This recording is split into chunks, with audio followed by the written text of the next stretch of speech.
Here we have two near identical photos taken with two very differently priced lenses. One costs $370, one costs $4,500. Here is another example, a Seagull 1963 mechanical chronograph watch, which would normally cost around $3,000, costing less than $400. When it comes to products made in China, sometimes you can find real gems which are excellent value for money. Today we're taking a closer look at the TTArtisan 50mm f1.4 spherical lens for Leica M mount. Stay with me until the end and I'm going to do side-by-side comparisons against the Leica Summilux M 51.4. Hey guys, Matt here from MrLeica.com. Before we start, a huge thanks to my amazing patrons. Links below as always to more content. Now I've had the TTArtisan 51.4 lens for about 4 months I think. I've been using it mostly on the Leica SL camera, as you can see here, but also on the M240.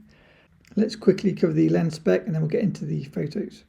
So this lens has got a 49mm filter thread, which is bigger than the 46mm of the Leica Summilux lens. Here you can see the size on the Leica M240. It's not huge, but it's not tiny either. It is a bit weighty. I'll note the weight as we get into the video.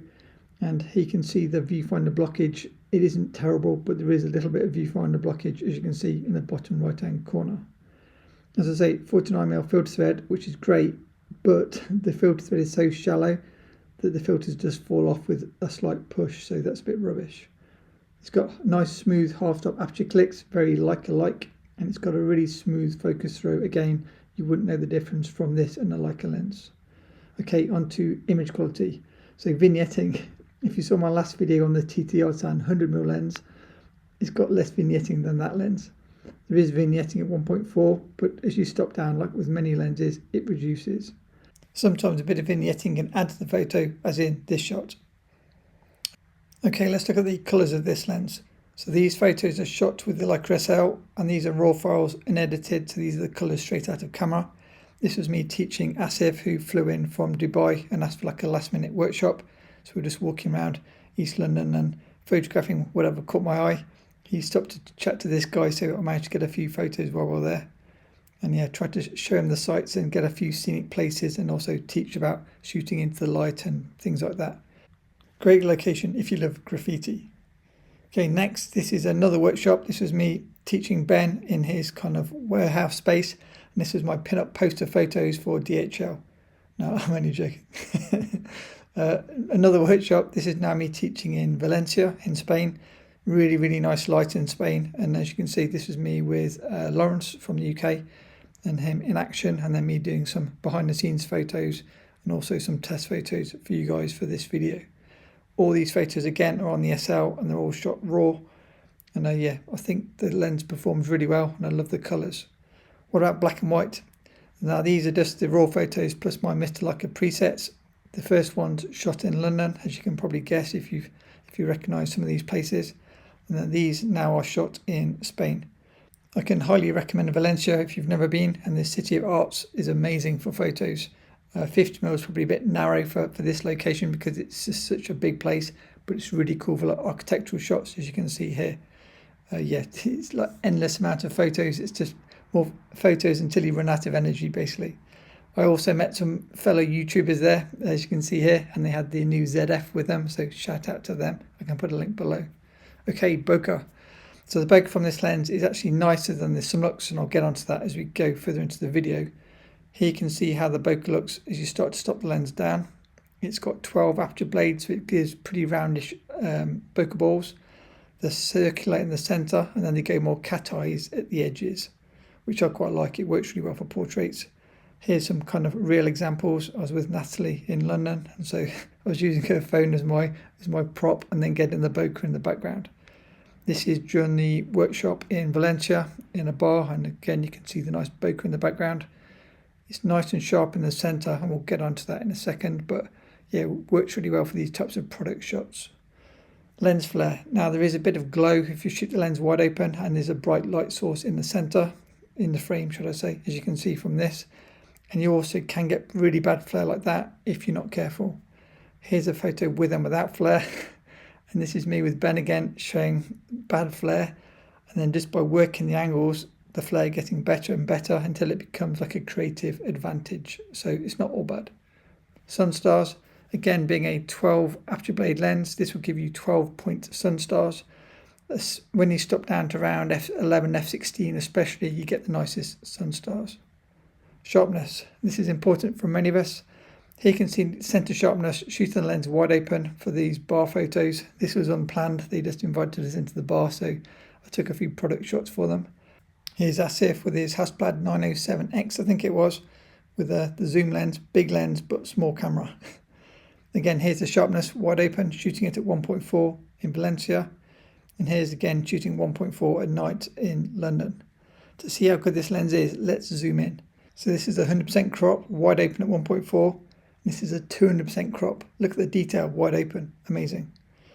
How does the lens improve as you start to stop down? So in this crop at the left, 1.4, on the right, f4. And then here, 1.4 versus f2, improvement. f2 versus 2.8, more improvement.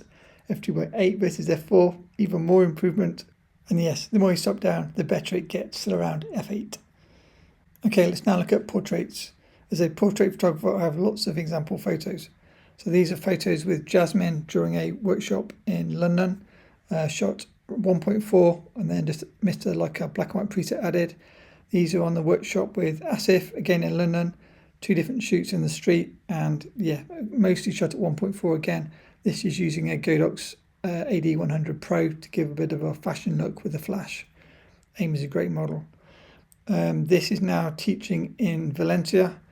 Brandon, a local photographer, also joined us, so he showed us around, so thanks for that. And this is our Russian model, who was amazing. Again, shot at 1.4, and you can see decently sharp at 1.4. If you shoot female portraits like me, a brilliant lens, all that you need. Okay, the big question, how does it compare to the Leica Summilux, which is 12 times more expensive? Let's find out. So at first glance, they look very, very similar. They both have the focus scale on the top. They both have the yellow 50mm font and the white and yellow writing. They both have a similar-ish kind of design. They both have the red dot.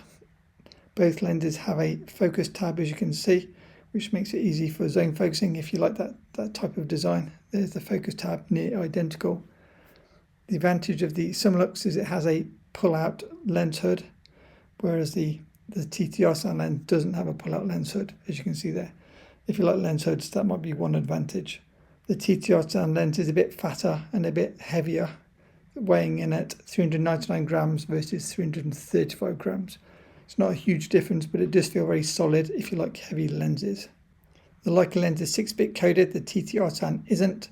But one advantage of the TTArtisan lens is it doesn't have the nasty ninja style bokeh that you get from the Summilux lens when you shoot from f2 onwards. Here's the Summilux bokeh, which I really don't like. And here's the TTArtisan lens, and you can see non-ninja style bokeh shape. So here's the bokeh from the TTArtisan, and you can shoot it at f2 and not get nasty bokeh. Both lenses have great bokeh shot wide open. Okay, photos, this is important. Here are sample photos shooting both lenses at the same f-stops side by side. Here's a crop in, and I'd challenge you to tell me that you can see a difference between the two lenses in these particular photos. Some photos, the Leica's got a slight advantage. Some photos, the TTArtisan even looks to be slightly better. This is at close focus distance, and they seem to be very similar, pretty much near identical to my eyes. You'd have to really geek out to see a difference. Now this is at infinity at 1.4. Now at 1.4 at infinity, the Leica lens does seem to have the advantage. Maybe I misfocused on every test shot, but it's likely that with the SL it's pretty hard to misfocus, and so I think the Leica is sharper at infinity at wide apertures. So what is the verdict? Is the TTArtisan lens as good as the Leica lens? I think, as with our watch example, the Seagull 1963, sometimes you can get amazing value for money. This is like a Swiss-made movement in a Chinese watch for like an absolute fraction of the price. The Leica lens costs $4,500. The TTArtisan lens is 12 times cheaper at only $370. I'd say the Leica lens is probably 10% better than the TTArtisan lens, and it is slightly smaller. If you want the best and you've got the money, definitely buy the Leica lens. But if you can't afford the Leica lens and you want something 90% as good, or something just lower risk to carry around every day, the TTArtisan lenses are excellent. I can put a link below if you want to buy that lens, and see here for more TTArtisan videos.